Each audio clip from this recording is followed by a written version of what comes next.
This is what I want to see from the Tournament of Power every single week. Just utter annihilation. So we got Universe 9's end in this week's episode. Even Frieza chipping in. Ain't that something else? I know some people are probably a little bit shocked that an entire universe got taken out in one episode, but what did you expect when the three strongest members from that universe are calling their very own universe a dump? Like, I can call it a dump because I'm reviewing this shit, but when the characters from the actual episode, a part of the universe, are calling their own universe a dump, that's pretty telling. And honestly, I was just watching the episode like, what is Goku gonna start being serious? Because you got Basil, Lavender, and Bergamo there, and they're all teaming up against Goku, right? They've even got this death triangle formation. No matter what Goku does, he gets attacked from every single side, right? That's a pretty dangerous move. You've got Ro, the Universe 9 Supreme Kai, just busting nuts at them all going at it, and it's just like, Goku's not even in golden-haired form. He's not even out of his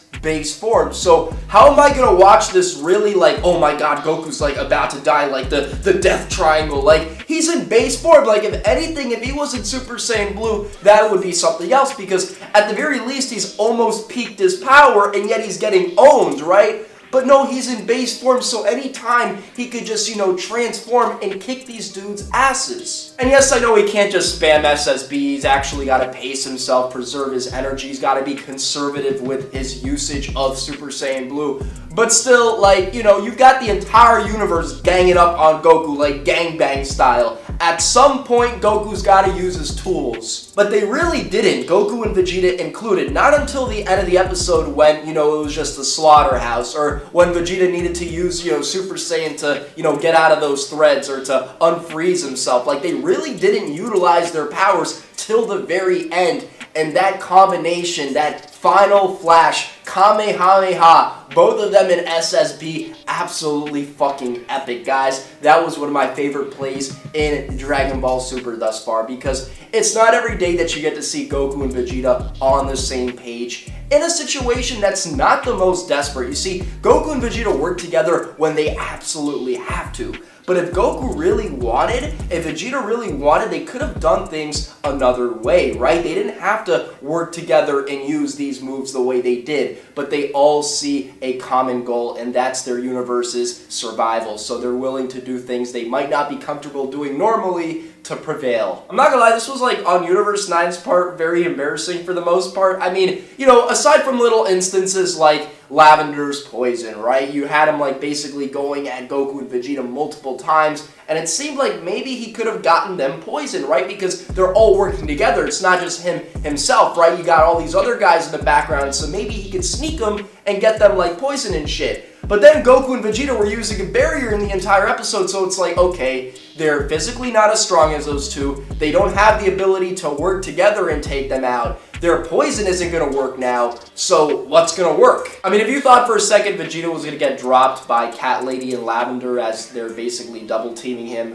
I don't know what to tell you. You need to get your mind checked, because literally the second Lavender came in, Cat Lady clawed away at him. Not Vegeta. Vegeta just moved slightly. Apparently they got too cocky on some Goku shit, and they paid the price. I've honestly got to say, despite this episode feeling like it was only Universe 9 and Universe 7 on the entire arena, and also the fact that, Bergamo, Basil, and Lavender were on some stupid shit by the end of the episode, like, they could have utilized more of their power. I felt like Bergamo could have went in more. We got that famous scene from the opening where Goku is just going at it against Bergamo, but really those three didn't use their full power the way I thought they could use their full power, right? And at the end of the day, when they're there on the edge of the arena, using their legendary, Trio de Danger combo, I'm like, you guys can't be this stupid, you know what I mean? You're on the edge of the arena. Maybe you could get away first, but you're gonna have what? A beam contest with Goku and Vegeta? Are you freaking serious now? And they paid the price, right? They all got knocked off the arena.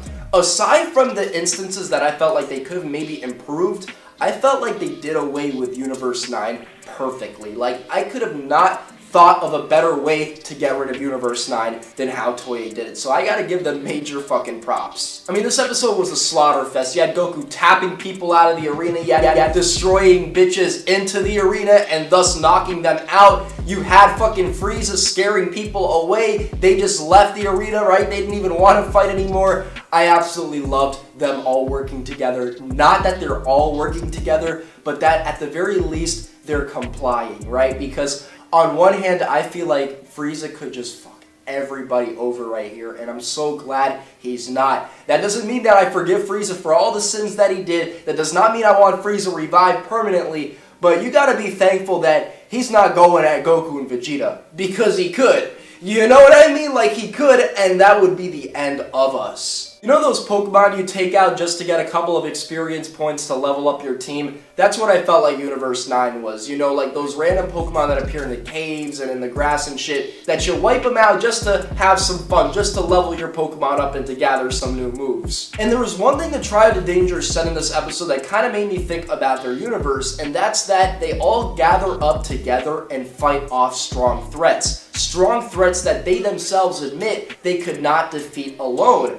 And when I read that statement, I honestly thought to myself, could that be the reason why Universe 9 is so weak? Because of the Trio the Dangers basically wiping out all competition. I mean, if Goku and Vegeta, you know, went out of their way to go around the entire universe and just eliminate everybody, we would have a weak universe as well. But no, Goku and Vegeta kind of do their own thing. They each get stronger themselves, and they don't just go out of their way to destroy things. Because it's clear as day when you see characters like Hyssop and Oregano, like the Trio the Dangers individually, maybe not stronger than, you know, some of the other characters they're fighting in this tournament, but at the very least, they're the strongest ones on their team individually. So that gets you thinking, like, maybe if they didn't go around the universes being pieces of shit, you know, wiping everybody out, their universe wouldn't be a dump, and they'd have some stronger members on their team. But now Sidra and Ro gotta pay the price. Now these dudes is extinct and their universe was erased. And when I saw that process go down as Zeno-sama's pressing all of the characters and it's all turning black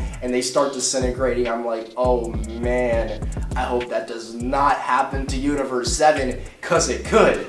Right? You know, it could happen. It just happened to one of these universes. And I would laugh my ass off if by the end of the tournament, you know, Zeno-sama's like, I really enjoyed every single universe except Universe 9, so they're gonna stay dead. I would laugh my ass off because that's what they get. The one thing that had me dying off the edge of my chair is when Basil was trying to hype up his team saying, like, there's no other strong Trio the Dangers like us. Like, what other Trio the Dangers are there, Basil? Did I miss out on something? Like, what intelligent, thought-provoking, in-depth analysis you provided with us here? Like, you've really expanded our horizons, our consciousness. Like, thank you, Basil. I really do feel like they nerfed those three, though. You know, Bergamo and Lavender together could maybe, you know, give Goku a really tough time. You know, force him, at the very least, to go Super Saiyan Blue off the bat. But yet these guys were just like darting around, teleporting all over the place, you know, like swatting Goku as if they were some like annoying fly in his presence, you know. I just feel like they really could have given these guys a better time in this fight.